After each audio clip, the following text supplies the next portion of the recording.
Number 19 की बात करें, इम्पोर्टेंट क्वेश्चन है, बोर्ड के अंदर कई बार आ चुके हैं। इसके अंदर बोल रखा है Subba Rao starting work in 1995 at annual salary of rate 5000। मतलब कि एक सुब्बा राव का एक व्यक्ति है, वो किसी भी कंपनी के अंदर लगता है या किसी कोई काम स्टार्ट करता है, तो जब वो किसी दुकान पे या कहीं पे भी लगता है तो उसको स्टार्टिंग में जिससे लगता है वो उसकी 5000 सैलरी होती है, 5000 रुपये सैलरी में लगता है वो।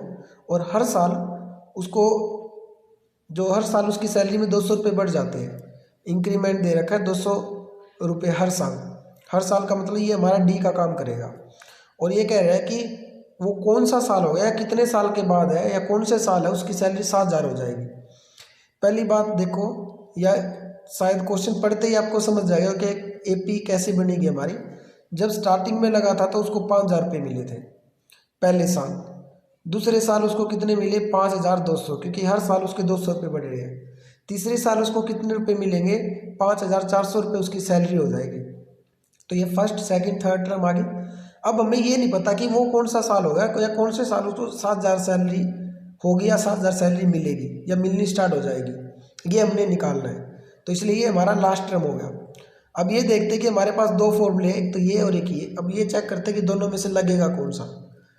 अब फर्स्ट की सेकंड की बात करें तो सेकंड फॉर्मूले के अंदर देखिए, ए एन है जी, हाँ है। ए है, हाँ जी है। ए भी है। एन है, एन नहीं है। डी निकाल लेंगे A2 - A1 करके, तो डी भी है। तो 4 में से 3 है। अच्छा, ऊपर वाला और चेक कर लेते हैं। एल एन नहीं, पीछे से निकालना हो तब बोलते, तो ये भी नहीं है। एल है हमारे पास लास्ट टर्म। एन नहीं है। डी भी है। तो यहाँ पे दो चीज़ें नहीं है, तो ये फॉर्मूला नहीं लग सकता है। सिर्फ एक चीज़ पेंडिंग रहनी चाहिए, तभी हम इस फॉर्मूले को अप्लाई कर सकते हैं। तो इसलिए यहाँ से हमारा ए आ गया, डी आ गया और लास्ट टर्म है हमारे पास एन, हमने निकालना है। फॉर्मूला आपको पता है ये वाला लगेगा।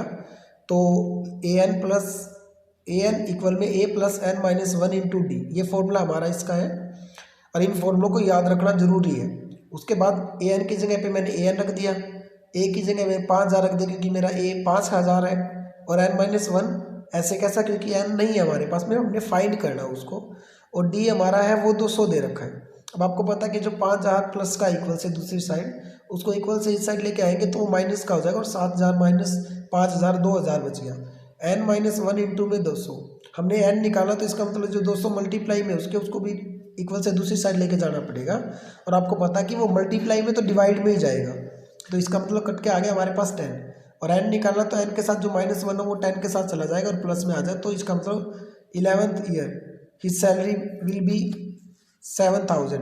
तो 11वें साल उसकी सैलरी है वो 7000 रुपये हो जाएगी। इस प्रकार से इस क्वेश्चन को सोल्व करना था।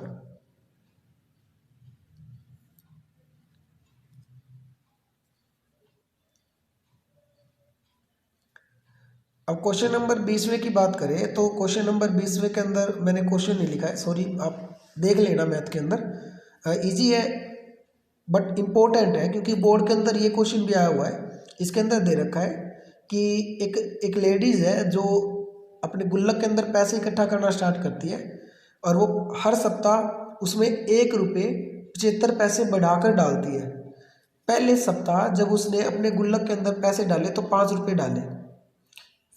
पहले सप्ताह उसने गुल्लक के अंदर 5 रुपये डाले। सेकंड सप्ताह जब डालती है तो वो उसमें 1 रुपये 75 पैसे बढ़ा के डालती है। मतलब 5 तो डालने ही थे, 1 रुपये 75 पैसे और ऐड कर दिए, तो कितने हो गए? 6 रुपये 75 पैसे हो गए। जब तीसरे सप्ताह में डालेगी तो फिर वो 1 रुपये 75 पैसे बढ़ा के डालेगी, तो 6 रुपये 75 पैसे में 1 रुपये 75 पैसे जोड़ेंगे तो कितना आ जाएगा? 8 रुपये 50 पैसे आ जाएंगे। तो अब वो कह रहा है कि कौन से सप्ताह है उसके गुल्लक के अंदर वो 20 रुपये 75 पैसे डालेगी या होंगे। तो हमने ये निकालना है।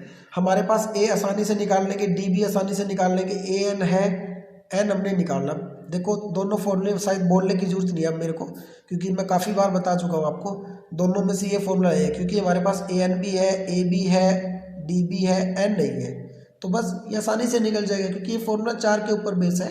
4 में से 3 चीज़ हमारे पास होनी चाहिए। फोर्थ जो चीज़ पेंडिंग छोड़ेगा, चाहे वो कोई भी है, इन क्वेश्चनों के अंदर एन पेंडिंग छोड़ रहा है तो जरूरी थोड़ी है कि एन ही छोड़ेगा। किसी में ए पूछ लेगा हमसे, किसी में डी पूछ लेगा, किसी में ए एन पूछ लेगा, तब भी यही फॉर्मूला लगेगा।